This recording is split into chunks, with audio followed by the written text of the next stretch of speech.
అందరికి నమస్తే. రేవంత్ రెడ్డి కావాలని మాట్లాడుతున్నాడా, తెలియక మాట్లాడుతున్నాడా, ఏదో ఒకటి మాట్లాడాలని మాట్లాడుతున్నాడా తెలియక, కానీ సెల్ఫ్ గోల్, ఆయన సెల్ఫ్ గోల్ అవుతుండు. కాంగ్రెస్ పార్టీలో ఎవరు మాట్లాడలేని సిచ్యువేషన్ పోతున్నారు. డిఫెన్స్లో పడుతుంది అధికార పార్టీ, అసలు ఇరకడంలో పడుతున్నారు. ఒక సింపుల్గా చెప్పాలంటే ఆయన ఇప్పుడు కాదు, లాస్ట్ ఒక 2 months నుంచి నడుస్తున్న వ్యవహారం ఇది. ఎన్టీఆర్ స్టాచ్యూ ఓపెనింగ్ దగ్గర స్టార్ట్ చేస్తే, స్టాచ్యూ ఓపెనింగ్ తప్పు కాకపోవచ్చు కానీ ఆడ మాట్లాడిన మాటలు ఆయన అక్కడ నుంచి స్టార్ట్ చేస్తే బట్టి విక్రమార్క పంచాయతీ ఇట్లా చాలా ఉన్నాయి, వరుసగా 7 ఉన్నాయి. అవన్నీ మీకు చెప్తాను నేను. అసలు కాంగ్రెస్ పార్టీ కూడా స్పందించకపోవడానికి కారణం అదే. దీనిలో మాట్లాడితే ఇరుక్కపోవడమే ఉంటుంది తప్ప బయటపడేది ఉండదు. ఆయన సర్ది చెప్పుకునే ప్రయత్నం చేస్తున్నాడు. దాన్ని ఆయన తప్పు మాట్లాడి మళ్ళీ వాటిని మరుస రోజు సర్ది చెప్పుకొని అయిపోయింది అనుకునే ప్రయత్నం చేస్తున్నాడు. కానీ అది అయిపోతలేదు. ఆయన దాంట్లో ఇరుక్కపోతున్నాడు అనమాట. ముందు సబ్స్క్రైబ్ చేయండి, షేర్ కూడా చేయండి. ఈ మధ్య చాలామంది మళ్ళీ రిపోర్ట్స్ కొట్టే వాళ్ళు తయారైనారు. అంతా రిపోర్ట్స్ కొడుతున్నారు. కాబట్టి సబ్స్క్రైబ్ కొంచెం పెంచుదాం. కాబట్టి చూసేవాళ్ళు సబ్స్క్రైబ్ పక్కా చేయండి. ఏంటంటే మనం ఎన్టీఆర్ స్టాచ్యూ దగ్గరనే స్టార్ట్ చేద్దాం.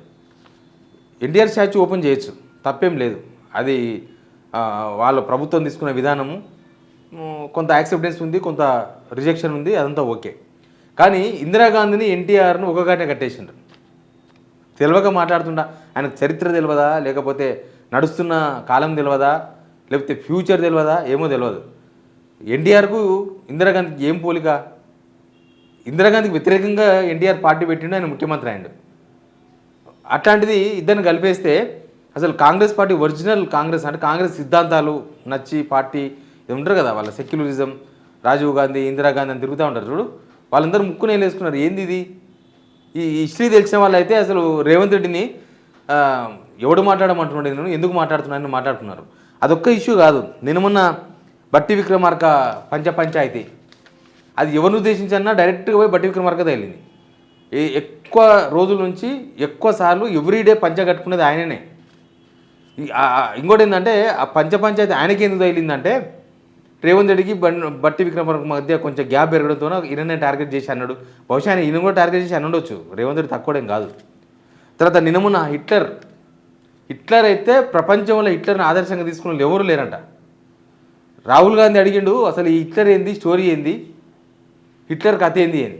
ఎవరన్నా ప్రతిపక్ష పనులు ఎవరన్నా హిట్లర్ అంటేనో లేకపోతే ఇంకేదైనా అంటేనో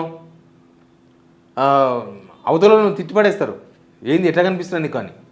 ఈయననే హిట్లర్ను ఆదర్శంగా తీసుకున్న హైడ్రా పెట్టినా ఇది కూడా పార్టీని డిఫెన్స్లో పడేసింది.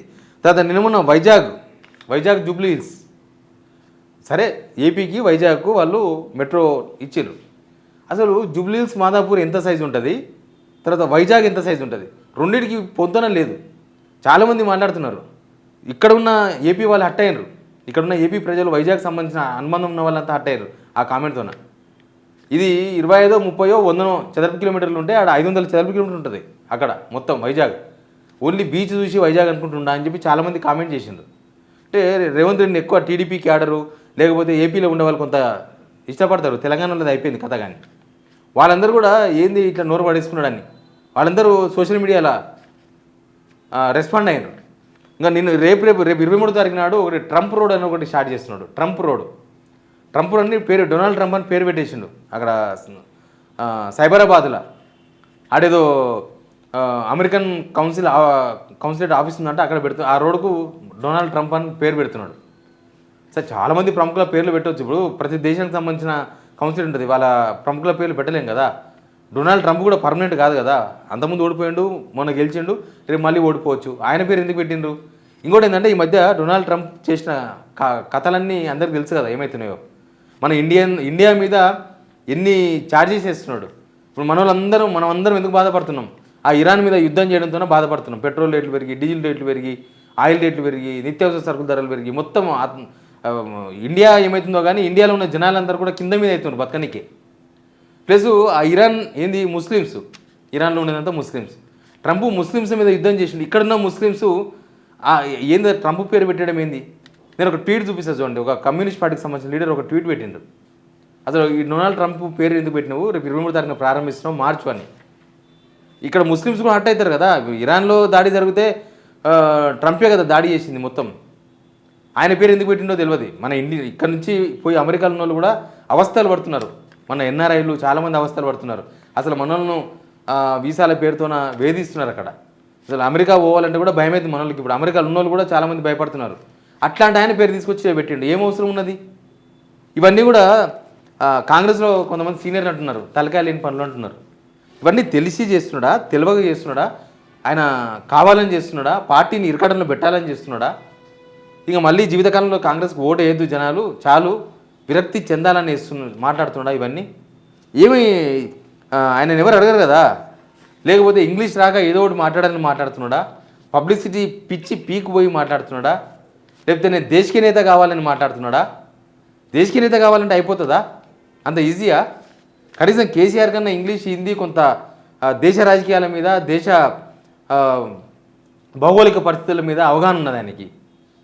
ఈయనకు అది కూడా లేదు కదా, పోరాటం చేసి వచ్చిన ఆయన కాదు, ఈయనకి ఇంగ్లీష్ హిందీ రాదు. లోకల్ తెలంగాణ ప్రజలనే ఒప్పించలేకపోతున్నాడు. ఈయన 2023 ఎలక్షన్స్ ముందు ఆకర్షణీయమైన హామీలు ఇస్తే జనమంతా నమ్మి ఓట్లేసిండ్రు. వాళ్ళనే సంతృప్తి పరచలేకపోతున్నాడు కదా. ఈయన దేశీయ నేత, నేను సెంట్రల్ రాజకీయాలకు వెళ్ళిపోతా, ఇవన్నీ కూడా సాధ్యం కాదు. లేకపోతే రాహుల్ గాంధీ అపాయింట్మెంట్ ఇస్తలేడు, లేకపోతే కాంగ్రెస్ పార్టీ 2.5 సంవత్సరాలు అయింది ఏం చేయలేకపోతున్నాం, ఇంకేం చేయలేం అని అసహనమా, ఇవి కూడా ఏం అర్థమైతే లేవు. ఇప్పుడు పక్క రాష్ట్రాల ముఖ్యమంత్రులు ఎవరు మాట్లాడతలేరు ఇట్లా. మనకు ఇప్పుడంతా సోషల్ మీడియా యుగం, ఎవరు ఎక్కడ ఏ కాంట్రవర్సీ మాట్లాడినా మొత్తం సోషల్ మీడియాలో వచ్చేస్తుంది. పక్కన మొన్ననే సీఎం అయ్యిండు డీకే శివకుమార్, అంతకుముందు సిద్ధరామయ్య గారు ఉండ్రి, ఆయన కాంట్రవర్సీ మాట్లాడలే, ఈయన కూడా ఏం కాంట్రవర్సీలు మాట్లాడతలేడు. కొత్తగా కేరళ సీఎం అయ్యిండు, ఆయన కూడా కాంట్రవర్సీలు మాట్లాడతలేడు. ఈ పక్కన చంద్రబాబు నాయుడు ఉన్నాడు, ఆయన కాంట్రవర్సీలు మాట్లాడతలేడు.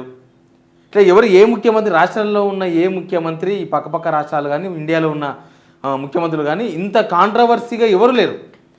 ఈయనను పరిపాలించడానికి కదా. ఇప్పుడు 2.5 years అయింది. 2.5 yearsలో మీ హామీలు ఏమీ అమలు చేయలేదు. అసలు 100 days అని చెప్పేసి చాలా పచ్చి మోసం జరిగింది తెలంగాణ ప్రజలకు. 100 రోజుల్లోనే మేము 6 గ్యారెంటీలు అమలు చేస్తాం, 100 రోజుల్లోనే మొత్తం మార్పు చూపిస్తామని పచ్చి మోసం జరిగింది. ఇప్పుడు కూడా మోసం చేస్తారా? 2.5 years తర్వాత కూడా జనాలను మోసం చేస్తారా? ఇప్పుడు మొన్ననే కదా June 2కు 2 లక్షల మంది కొత్తగా పెన్షన్ ఇస్తామన్నారు. అసలు ఇప్పటిదాకా దిక్కు లేదు. అసలు మనుషులనన్నా ఏమన్నా కూడా తెలియదు. ఇప్పుడు కూడా June 2కు 2.5 సంవత్సరాల తర్వాత కూడా ఇంకా అవే అబద్ధ హామీలు, లేకపోతే మోసం చేసే హామీలు ఇస్తారా?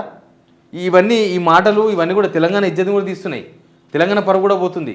ఈ ఉత్తర రేవంత్ రెడ్డి పరువో, కాంగ్రెస్ పార్టీ పరువో కాదు. తెలంగాణ ముఖ్యమంత్రి ఇట్లా మాట్లాడతాడు, తెలంగాణ ముఖ్యమంత్రి ఇట్లా చేస్తాడా, ఆయన ఏం మాట్లాడుతున్నాడు?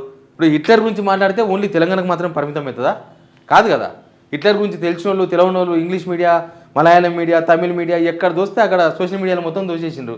వాళ్ళని తెలంగాణ ముఖ్యమంత్రి అంట ఇట్లా మాట్లాడుతున్నాడు, ఆయనకు హిట్లర్ ఆదర్శం అంట. హిట్లర్ ఆదర్శం అన్నోళ్ళు ఇక ఆయన ఫేమస్ గానికి మాట్లాడుతుండేమో. ఆయన ఫేమస్ కావాలి, నేను మొత్తం ప్రపంచం అంతా కనబడాలని మాట్లాడుతుండేమో. కానీ పోతున్నది తెలంగాణ ఇజ్జతు, వాళ్ళ కాంగ్రెస్ పార్టీ ఇజ్జతే.